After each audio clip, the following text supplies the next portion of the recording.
Coming up on the next edition of the Rood Radio podcast, I am delighted to have as my special guest, Josh Tolley. Folks, you're not going to want to go anywhere. This is going to be a fantastic interview. Stand by.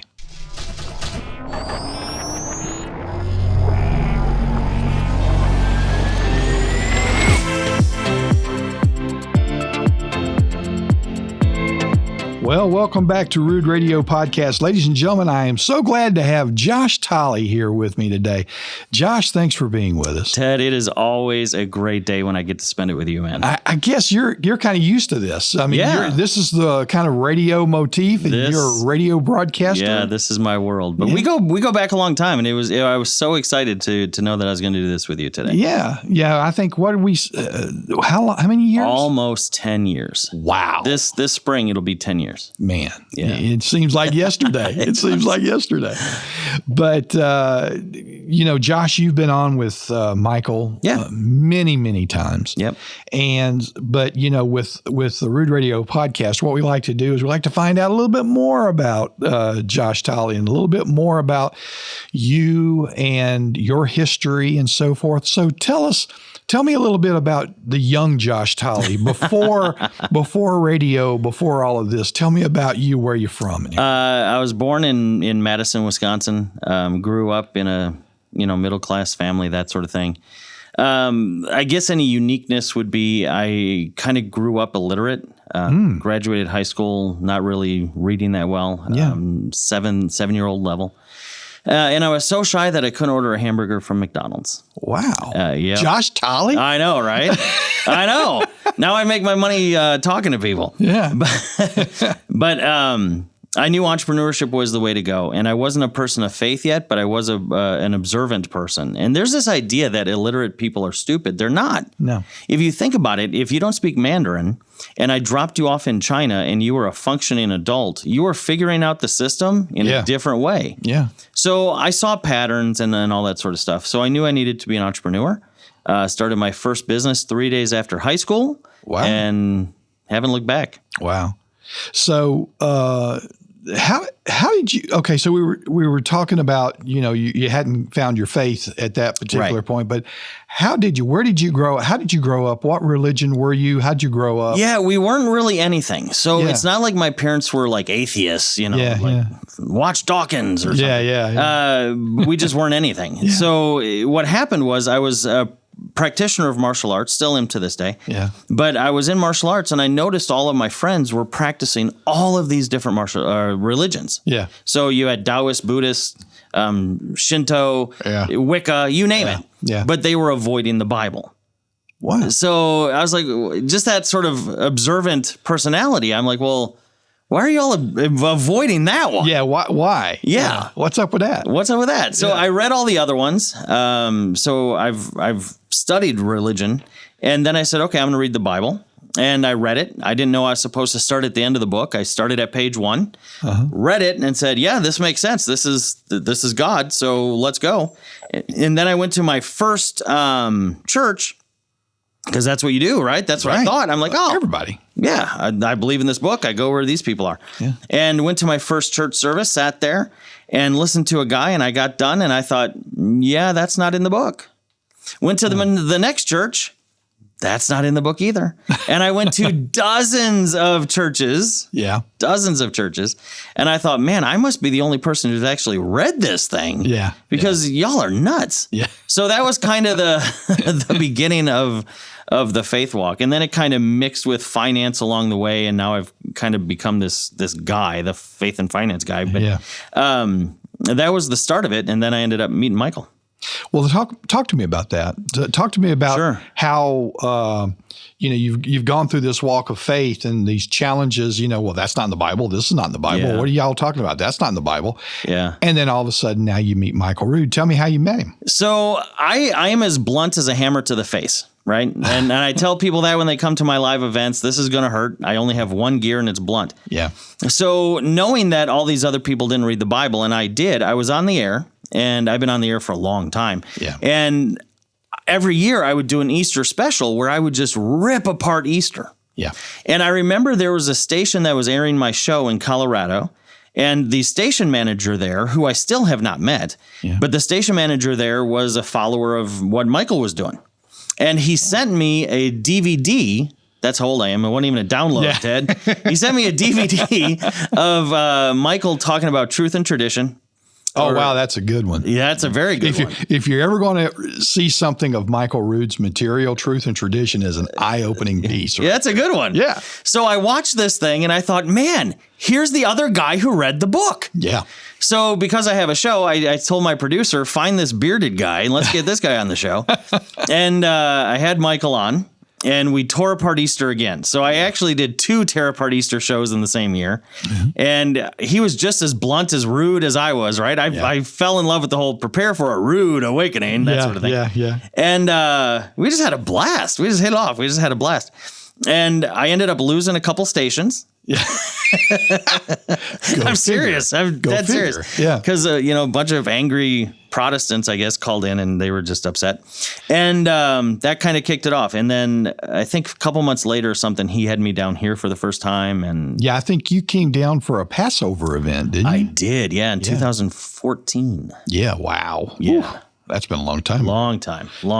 Yeah. I remember that was and I remember that you were doing your radio show. Yeah. And one of the things was, I've got to have a place to do the radio show. Yes. So all of a sudden, we said, well, look, there's a whole stage right there. We'll just go up on the stage and do your radio show. Yeah, and I did it live. You're right. Yeah. Because at the time, I did 11 years of 2 hours a day live. Yeah. We didn't pre-record to live. We did it live. Yeah. So wherever I was, I had to do it. And we did it live from stage that one year. That was fun. Man, that I remember that like it was yesterday. And gosh, was that here? Was that here in Charlotte? Or it was here in Charlotte, yeah. Gotcha.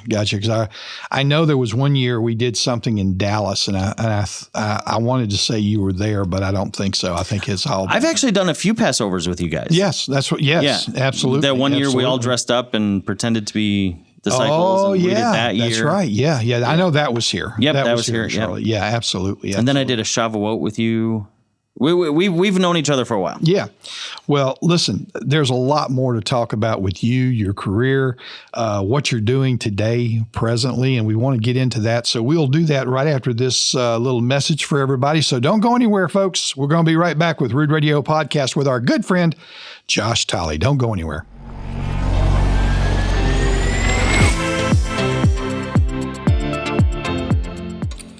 No one seems to know how Yehovah's time clock works, even in the Promised Land.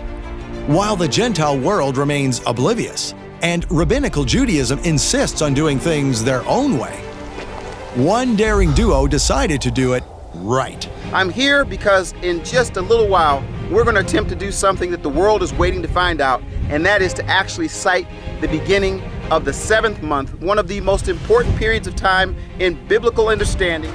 Keith Johnson and Dr. Nehemiah Gordon crisscross the Holy Land to bring you Right on Time from Israel, an adventure that will inspire you to treasure the fall feasts of the Lord like never before. You won't find this exciting teaching anywhere online, but we'll give it to you as our thanks for supporting A Rood Awakening International. When you donate $50 to this ministry in September, we'll send you Right on Time from Israel with Keith Johnson and Dr. Nehemiah Gordon on DVD or Blu-ray. Donate $100 and we'll send you Right on Time from Israel, plus a beautiful laser-cut wooden art piece featuring the Second Temple. Donate $300 and we'll send you Right on Time from Israel, the laser-cut wooden art piece, and an authentic natural curved ram's horn shofar, plus a matching display stand. These gifts are a limited time offer from Michael Rood to thank you for your support. Make your donation today and receive the $50 gift, the $100 gift, or the $300 gift. Thank you. Your donations ensure that important teachings like Right on Time from Israel keep coming from A Rood Awakening International. Use your cell phone to scan the QR code on your screen to donate now and receive these limited time gifts. Or call 888-766-3610 or get your gifts online with a donation at monthlylovegift.com.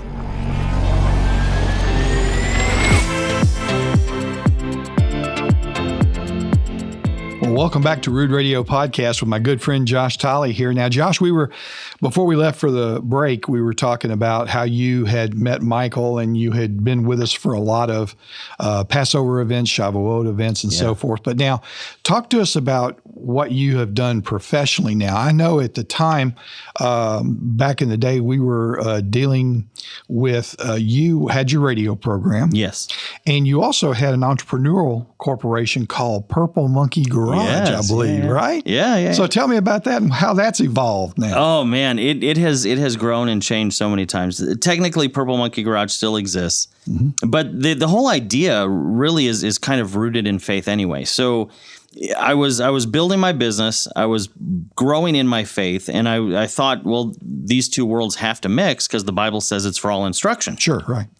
And I found out that it didn't. I mean, you had prosperity gospel or you had, how to tithe or something, but you had no real instruction on business. So I ended up writing a book, Evangelpreneur. Yes, I remember that very well. Very great book. Matter of fact, folks, if you don't have that book, you still need to get it because it's still a great guidepost for an entrepreneur. Yeah, and it's actually on version 2, so second edition, updated stuff. So yeah, go ahead and get that book. Yeah. But we've grown quite a bit. So at the current moment, I own 15 businesses, and it's always kind of a moving platform. Sure. And we use those businesses to advance not only financially, but also faith. Yeah. And those doors that open into churches and to different people groups, it's amazing. It's amazing, Ted. You start helping people from an economic standpoint and how they just naturally come over and say, well, what do you know about God? Yeah. They go so hand in hand. So we do a lot of that. I have a company called Kingsbridge that's kind of absorbed part of what Purple Monkey does to really kind of help people move forward in that entrepreneurship sort of vision and goal. Sure. And then I'm doing a lot of speaking in churches and small groups and stuff like that. And of course, constantly looking for new businesses to buy, sell, grow, flip. Sure. All the time. Well, going back to the Bible, now we were talking earlier when we were talking in a pre-production meeting for Shabbat Night Live. Yeah. We were talking about being servants. Yes. And how the Bible really doesn't want us to be that. Now, it's not about slavery because you brought up a very good analogy about the difference between being a servant and being a slave. Yeah. And in this economy, talk to me about the differences there. So biblically speaking, there's 4 types of people: masters, laborers, servants, and slaves. The master's the rich guy on the top of the hill. We know who he is. The slave is captive. The Bible never tells you don't be a slave because you don't have a choice. Yeah, you're a slave. You're a slave. You're okay. Somebody took you, right? Yeah. They pillaged the village. But that leaves us with 2. It leaves us with laborers and servants. And then Matthew tells us you cannot serve God and money. You're going to hate one, love the other, love one, hate the other. Right. But if it tells you that we can't, that means we have a choice. Yeah. So if you look at what a servant was biblically, a servant was not a slave. A servant worked for a master. That work day was typically 8 to 10 hours. Yeah. They started the day when the master said so. So what time do you have to be to work? Yeah. They quit at the end of the day when the master said so. So when do you get to go home? If there's time to lean, there's time to clean. That's right. And the most revealing part from Genesis to Revelation, if a servant saved up enough money, they could buy their freedom. Today we call that retirement. Yeah. Oh, Mildred, if we could just save up enough. That's it. If the servant loved his master, he could go to the city gate, put an awl through his ear, take his master's mark, and be his for life. Today we call that tenure and pension. Yeah. So the biblical example of serving money is the modern example of long-term employment. Now, I know it's nuts. Yeah. It is. Now, you compare that with a laborer, right? The harvest is plenty, but the laborers are few. Yeah. Jesus uses this example where these 2 dudes are out in the field and these other 2 dudes come up, and Jesus didn't say dude, so hold on the hate mail. But yeah, that's right. And his name was Yeshua, but that's a whole different story. Right. Yeah, right. But when they come up, the first 2 guys get upset because the second 2 guys got the same reward. And he's obviously using this as an example of how those who come to salvation later in life get the same heavenly reward as those who come earlier. Great example. But why did he use this example? Because that's entrepreneurship. Yeah. Those other 2 laborers rather came up and they said who, they said how much, they said when. Mm-hmm. They didn't have to show up again tomorrow. Right. They set the price, and it only took them as long as it took them to take the money. Right. That's a modern equivalent to what we would today call an entrepreneur. So let's dive a little bit deeper into that for just a moment, if we could. Okay, so we know the Bible wants us to be the head, not the tail. Correct. Right? Yeah. So what is your perspective on how we become that? How do we as the Joe Blow individual American over here, how does that person, male or female, how does that person go from this mentality of servanthood, which is, hey, I got to clock in, click, click, and do my stuff. How do we go from that to being able to control your own destiny? You have to renew your mind daily. And isn't it funny? That's what the Bible tells us to do too. So it's really a mindset. You have to make up your mind to say, okay, I'm going to change how I think about these financial issues, and wake up and say, okay, what can I do today that advances me towards that objective? And you don't have to hit a home run every time you wake up. Yeah. What I tell people is if you move forward 1% today, in 100 days, you are 100% ahead of where you were. It reminds me of a Japanese word, okay? And we're fixing to have to go to a break here in just a second, but that Japanese word is kaizen. Okay. Kaizen. And what kaizen says is you can't do one thing 1,000% better, but you can do one thing 1% better. Yes. And that just goes right along with what you say. You can do 1,000 things 1% better. Yes. And that goes along with what you were saying. Listen, we're going to learn more about your techniques of freedom, financial freedom, here in our next segment. So, folks, don't go anywhere. We're going to be right back with more Rood Radio Podcast. Don't go anywhere.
Hey, welcome back, folks, to Rood Radio Podcast. I'm Ted Clayton here with my good friend Josh Tolley. And Josh, before the break, you were talking to us about how to become free, financially free. Yeah.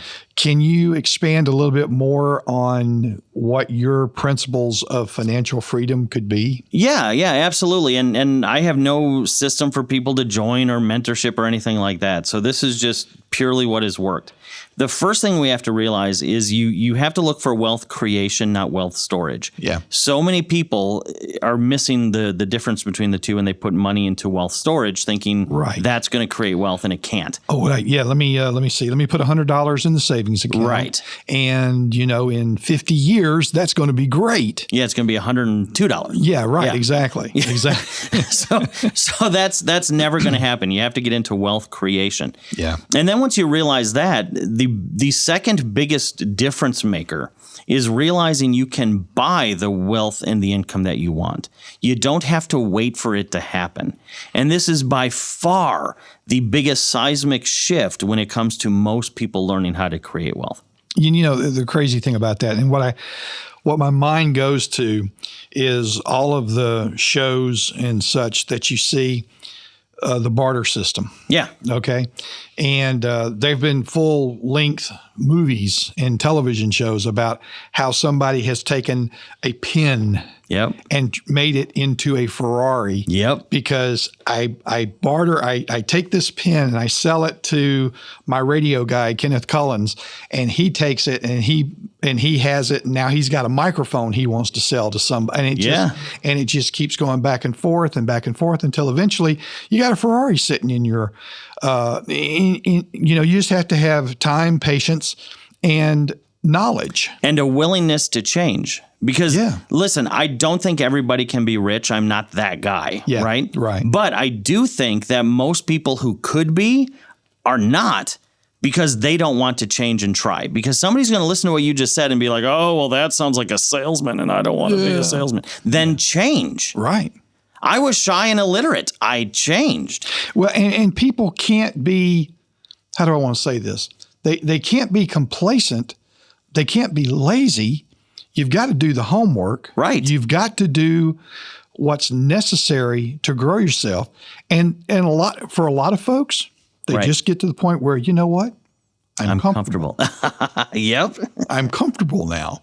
And I don't want to go any further than what we are right now. Comfort is so dangerous. Yeah. And then you get into the people, and I'm just going to say names here, the Elon Musks, the uber wealthy. Yeah, the uber wealthy. Yeah. And it gets to a point, and you correct me here if I'm wrong, but it gets to a point that you become so used to the operation of creating wealth that it becomes natural. Oh, yeah. At that point, especially you are not wrong. The Warren Buffetts. Yes. I mean, you look at Warren Buffett, and yes, he still drives a Chevy. Yep. But the man touches things. He could touch this notepad and it turns into money from why? Because he's used to it now. Yeah. And he knows what to do. Yeah. Yeah. And there's two things there. One, yes, he still drives his same car and goes to the same McDonald's. Yeah. But in all fairness, he also has armed security guards at this house he bought in 1964. Yeah, that's right. And the house is 7,000 square feet. Right. And he's got 3 jets. Yeah. So there's this like image that he's portrayed like I'm this humble billionaire. Yeah. You have 3 jets. So, but you're right in the fact of spotting opportunity. Once you get used to it, it is literally everywhere. I will come back from a trip, and the first question my wife will ask me is, are we in another business? Yeah. Because it has happened. I've come back from a weekend trip and be like, hey, honey, we now own a zoo. Yeah. Because you start to see it everywhere. Yeah. And if people just made that 1% change that we were talking about earlier. Yeah. Pretty soon you're gonna be like, wow, why did I ever think this was difficult? Now, speaking of new businesses, you have a new venture that's coming up right now. Tell me a little bit about that. So I did my entire contract and fulfilled it with my prior syndicator. Yeah. And that was our radio show. I took a contractually obligated break for a while. Yeah. And I'm about to get back into radio. I love long format radio. Yeah. And we have a show that's being launched called The Logical Place with Josh Tolley. For years, while I was on the radio, everybody would call in and say that I was the Spock of talk radio because if it doesn't make sense, then it's irrelevant. And I said, well, let's lean into that. So we're creating a brand new show that's going to focus on bringing logic to all of these other sort of topics out there. Gotcha. So that's the future of Josh Tolley, basically, acquiring more businesses. Helping others do the same. Yep. And informing and educating folks with your radio program. Correct, yeah. That's incredible. And then once in a while coming out here to see you. That's right. And we'd love for you to continue to do that. We would. So, Josh, just real quick, and I know we have one more quick little segment to do, but tell me how people can get in touch with you right now. Yeah, they can always go to joshtolly.com, JOSHTOLLEY.com. From there, they can get directed everywhere else. If they're interested in the business thing that we were just talking about, kingsbridgebrokers.com, they can go there, learn the interesting story, godly story behind the name. But typically, if they find me one place, they'll find me everywhere. Okay, wonderful. Well, listen, we got to take one more break. We'll be right back in just a moment with our dear friend Josh Tolley. Folks, don't go anywhere. We'll be right back.